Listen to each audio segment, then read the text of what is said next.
Bien nochime, welcome to another episode of the Nahuatl channel. Today we'll be learning about irregular possessions. I'll show you what that means. And just a reminder, and don't forget to like and subscribe these videos to make sure I can see everyone who's following us here. Okay, so we learned a little bit about how to say something belongs to you, right? So you put no, for example, if it's mine, no in front of the word. So if I'm saying my dog, no chichi. Your dog, mo chichi. Her dog, I chichi. Okay, so it's a pretty straightforward system here, but there are a few exceptions, and so that's what we're going to talk about in this video. All the exceptions to that rule. Some words have something weird going on. Okay, so the first weird thing is some words, after you take out the ending, you add a new ending. So tlalli, land or dirt, has the ending li, li. So when we take that off, we don't actually just say notlal to say my land. You'd actually say notlalwi. So we're adding in a we at the end. Notlalwi. Ohtli, a road. But if I want to say that road belongs to me, I would say noohwi. Noohwi. Right? Maybe you have a road in front of your house, a pathway, that would be your road. Moohwi. Okay, my road, noohwi. Instead of saying no, right, for my road, it's noohwi. Pahtli, medicine. And if it's my medicine, it becomes nopahwi. Nopahwi. Okay, so there's not too many words. It's only like 4 or 5 words in all the languages that add this we ending. So pahtli, ohtli. Okay, those are some of the most common words that have this we ending, and tlalwi as well. So besides that, you don't have to think about it ever again. Just with those few words. Okay. On to another pattern with possession. Okay, so you could say these two sentences. You could say nikpia omit, and that means I have bones. And you could also say nikpia no omio. Okay, that means I have bones. So in English, this is the problem of English that they both sound the same, but actually there's a different meaning in Nahuatl. Okay, so omit is just the word for bone. Okay, bone or bones. Now, if it's my bones that are part of my body, that is to say, it's something that I'm born with. It's something that's always a part of me. We call it inalienable possession. You can't separate my relationship that I have between me and these bones. So it's something that's just a part of me. I'm gifted with it. I'm born with it. It's inherently a part of me.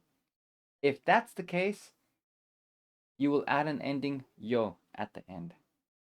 So if I'm talking about these bones that I have, I'm gonna say no omiyo. I would never say no omi. Okay, I would never say no omi. I would say no omiyo. I have my bones. Nikpia no omiyo. So when would you say nikpia omit? I have a bone. Well, that would mean like a random bone that you just find, right? So you have a dog bone, you have a chicken breast bone, you have any kind of bone that you find or that isn't a part of your body, but that you could say is yours. Then you would say omit, nikpia omit, nikpia no omi. In that sense, maybe you could say it. Okay, but I'm not. So that's a distinction. If it's part of my body, it's no omio. If it's just a random bone, it's omit. Okay, certain body parts have this yo ending. So let's see what else has it. Estli has this as well. So estli is the pure word for blood. That's what that just word means. Estli is blood. But if it's blood that belongs to me, my blood, right, that's part of my body, I would actually say no eso. No eso. I would not say no es. I'd say no eso, my blood. So when would I say estli? Well, estli is just general blood. So anything that has blood in general. If you see blood, right, Nikita estli. I see blood in general, but it's not. I'm not talking about my blood. I'm just saying I see blood somewhere, right? So that would just be estli. If I'm talking about my own blood, no eso, which is really no es plus yo, right? Estli breaks down to s plus tli, But when I add in the yo at the end, instead of saying no es yo, it sounds like no eso. That's why we have two s's there. That y changes into an s in now. No eso. Okay. Another pattern is the word for hand is might. Might. That's the pure word for hand. But as soon as I possess it, the word might, instead of saying no mai, we would say noma. Noma. So that E at the end becomes an H. It's just a change in the sound here. Noma. Right? So anytime I'm talking about my hand, I'll say noma, my hand. I would never just say might to say hand. Because the word might actually means a slap in the face. If you say might by itself. But technically it just should mean hand. Um, but in everyday life, it actually implies a slap in the face. So yeah, there's a picture of might, slap in the face. If I say my hand, noma, then it becomes my hand because noma is a part of me, but might is not a part of me. It's just something else. It's something more abstract. Okay, we have the word makwawit. Makwawit is ancient weapon, and we'll have another episode one day to talk about all the vocabulary of Aztec Mexica weapons. I think that'll be a good topic to talk about. So this weapon's called makwawit, and it literally comes from the word ma, which means hand, and kwawit, which means wood. So the hand and kwawit means wood, but also means stick. It can also mean um, branch. Anything that's made out of wood is a kwawit. So this hand stick is basically the makwawit weapon. It's a club, basically. Now, an interesting word here, though, we can also say if I'm talking about a tree's branches that belong to it, I'll say imacuayo. Imacuayo. Another word, xochitl. Xochitl is a flower. Xochitl, a flower. So if I have a flower in my hand, I could say nikpia xochitl. I have a flower. Nikpia no xochi. I have my flower. But if I'm talking about a plant's flower, I wouldn't say ishochi. In that case, you have to say ishochiyo because that flower is inherently a part of that plant. It's part of it. So that has to have a yo there. Ishochiyo. It's flower from a plant. So plants also have this yo ending. Petlat is a type of mat, that traditional mat where almost everyone in Mexico in ancient times would sleep on these. This was the Mexican version of the tatami mats, basically. So this is a petlat, a mat, and taking using this word when we're talking about the outside shell of any fruit, the outside rind of any fruit, for example, that's called ipetlayo, meaning its mat. But it actually means so it means its mat, but it kind of implies its shell. As if mat and shell kind of are the same thing in a sense. So yeah, fruits will have ipetlayo, its outside shell, its skin, for example. Mecat is the rope. Mecat is rope. And when a plant throws out some vines to go climb, so for example, climbing vines, so when the plant throws those out, those are called I mecayo. I mecayo. It's vines, it's rope. So that's mecat plus yo at the end. So it's a part of that plant. It's an inalienable part of that plant. So it's going to have yo. Elote is corn on the cob, especially if it's green. So if it's green, it's going to be called elote.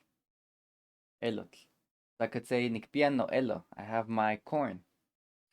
But if we're talking about corn that's on a plant, and we're talking about that plant's corn, we would say I eloyo.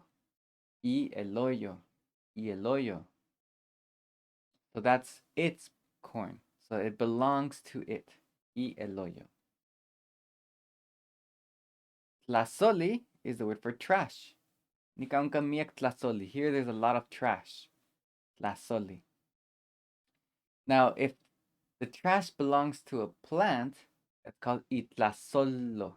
Itlazolo. Don't get mistaken, this looks like a lo, but it's actually a yo in disguise. It changes into an L to blend in with the environment. So itlazolo is really itlazolyo. But to make it easier to pronounce, it becomes itlazolo. And so, why would plants have trash? Well, this is talking about leaves that fall from a tree. So it's the plant's trash basically. It disposes of it. Okay, we have next the word tokait. Tokait. And this word actually has both of the things that we've talked about two of the things that we've talked about so far. The E ending and then the yo ending. So tokait ends in E. That's just how it starts off with. That's how it's born. Tokait means a name. Tokait. But when you say it's my name, it becomes notoka. Not notokai. It becomes notoka. Notoka, right? Na notoka yan. My name is John. Notokayo. Notokayo now means my namesake. In other words, someone who has the same name as I do. For some reason, this word also has that yo ending, which is inalienable. And when people have traditional baptism kind of ceremonies in the Huasteca, the tradition is that the godparent and the godchild will call each other notoka or notokayo because they should traditionally have the same name or at least refer to each other with the same nickname, notoka or notokayo. But in Mexican culture, even in mainstream Mexican culture, the word mitokayo is exists. They have this word too, and it means the same thing. Someone who has the same name as you do. It's mi tocayo. He's my tocayo. He's my namesake, basically. Next, we got the word et. Et.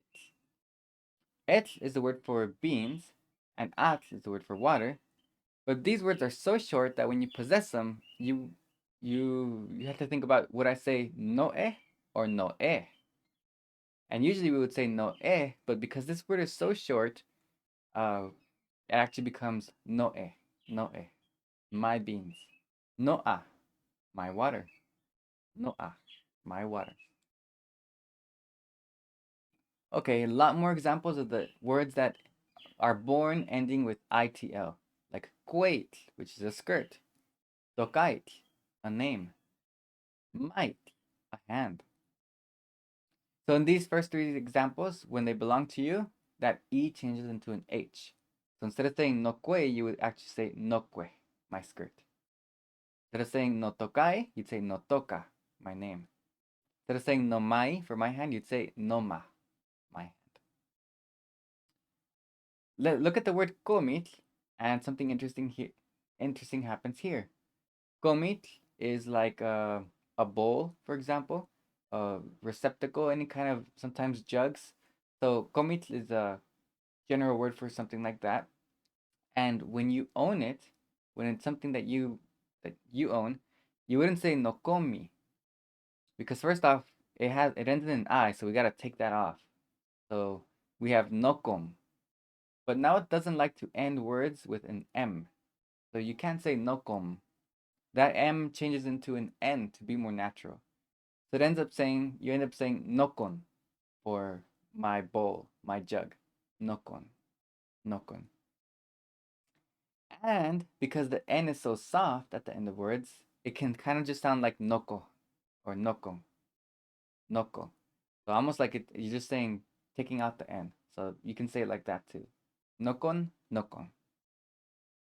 And popochkomit is basically incense, kind of receptacle and incense. It's a place, a bowl where you burn incense. And in today's native communities, popochkomit, the smoke bowl, kind of is what it means. And it's the same thing. If it belongs to you, you would say no popochkon. No popochkon. Okay? And this summarizes basically all the few irregularities that we have with possession. It's not too many. I kind of repeated a lot of examples a few times. And so hopefully that helps get y'all more exposure to that pattern. So, tlaskamati for watching and stay tuned for the next episode.